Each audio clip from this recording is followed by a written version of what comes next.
Today we are going to study about discovery of atom. कैसे कैसे atom की discovery हुई, कैसे कैसे एटम के बारे में हम लोग का ज्ञान बढ़ा, उसी के बारे में इनिशियल पॉइंट थोड़ा सा बता रहे हैं। बहुत छोटा सा बात, छोटी सी बात।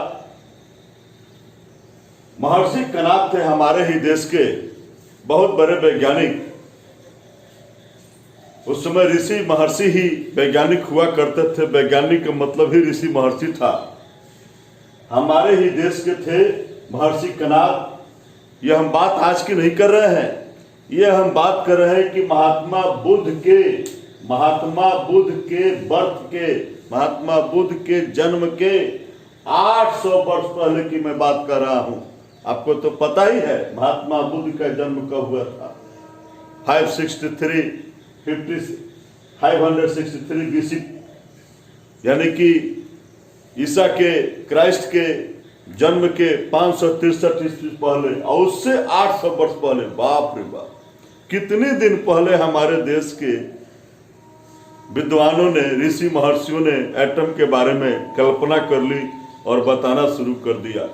हम लोग कितना, हमारा देश आगे था। हम ये छोटी सी पॉइंट बता रहे हैं। उस समय एटम के बारे में हमारे महर्षि कणाद ने कहा कि दुनिया में जितने पदार्थ हैं वे सब बहुत छोटे छोटे कणों से मिलकर बने होते हैं। उतने दिन पहले उन्होंने कहा था, और उन्हीं छोटे छोटे कणों को उन्होंने परमाणु कहा था। उन्हीं छोटे छोटे कणों को उन्होंने परमाणु कहा। और उसके बहुत दिनों के बाद, लंबे समय तक कोई परमाणु का जिक्र नहीं कर रहा है। परमाणु के फेरा में नहीं है, एटम के फेरा में नहीं है। ग्रीक के 2 फिलोसोफर सामने आए, डेमोक्रिटस और लुसिपस, और इन्होंने जो है सो कि बताया। फिर उसी बात को कहते हैं जो इतना दिन पहले महर्षि कणाद कहे थे कि दुनिया के सभी पदार्थ टीनी पार्टिकल से बने होते हैं, छोटे छोटे कणों से, पार्टिकल से बने होते हैं। फिर सब कोई गौन है, पूरी दुनिया गौन है। एटम पर बहुत विशेष काम नहीं हो रही है। लेकिन एक भूचाल आता है जब डाल्टन ने अपना एटॉमिक थ्योरी दिया, तो उस समय एटम के बारे में लोग तरह तरह की बात अब शुरू करते हैं। और डाल्टन की एटॉमिक थ्योरी के बाद तो एटम के दरवाजे खुल गए और सारे लोग एटम के बारे में, और आज समझ ही रहे हैं कि आज एटॉमिक युग में हम लोग जी रहे हैं। आज जो है एटम से क्या नहीं, इलेक्ट्रिक से लेकर एटम से जो है हम लोग सारी अस्त्र शस्त्र बना रहे हैं। ये टोटल चीज चल रहा है, ठीक है। तो उसी डाल्टन का एटॉमिक थ्योरी क्या था भैया? उन्होंने कहा था कि किसी भी एलिमेंट का सबसे स्मॉलेस्ट पार्टिकल, किसी एलिमेंट का सबसे स्मॉलेस्ट पार्टिकल को उन्होंने एटम कहा। और इतना स्मॉलेस्ट जिसको और डिवाइड नहीं किया जा सके, इतना स्मॉलेस्ट जिसको और डिवाइड नहीं किया जा सके, उसी को उन्होंने कहा था कि वो एटम है। एक बात। दूसरी बात उन्होंने कहा कि एटम का ना ही आप क्रिएट कर सकते हो और ना ही एटम को आप डिस्ट्रॉय कर सकते हो। 2 बात।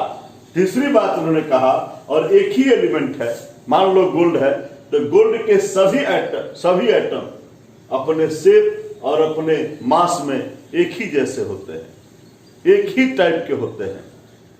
और अगर डिफरेंट एलिमेंट है तो उनके एटम जो है सो कि अपने शेप और अपने मास में डिफरेंट होते हैं। लेकिन यही पूरी सेटिस्फाइड नहीं किया डाल्टन के थ्योरी हमको। लेकिन बाद में लोगों ने कहा कि नहीं, इसमें कुछ डिफेक्ट्स है। हाँ, डिफेक्ट्स है। लोगों ने कहा कि इन्होंने आइसोटोप के बारे में नहीं बताया, इन्होंने एटम के स्ट्रक्चर के बारे में नहीं बताया। ठीक है, नहीं बताया, लेकिन राह खोला, दरवाजा खोला, और उसके बाद हम लोग बहुत आगे निकले। और अंततोगत्वा हमसे कोई पूछता है कि व्हाट इज एटम, आखिर एटम कहेंगे किसको?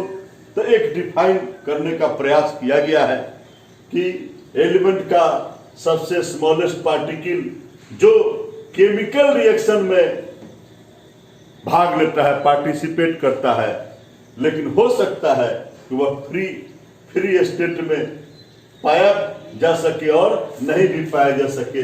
फ्री स्टेट में पाया जा सके या नहीं पाया जा सके, इस पर संदेह है, लेकिन उसी को हम लोग एटम कहेंगे। क्या बताया कि किसी एलिमेंट का सबसे स्मॉलेस्ट पार्टिकल जो केमिकल रिएक्शन में तो भाग लेता है, लेकिन हो सकता है कि फ्री स्टेट में वह पाया जाए अथवा नहीं पाया जाए, तो उसी को हम लोग एटम कहते हैं। जब एटम का हम लोग डेफिनेशन पढ़ लिए तो सर अब थोड़ा सा मॉलिक्यूल का भी पढ़ने चाहेंगे जी, कोई बड़ी बात नहीं।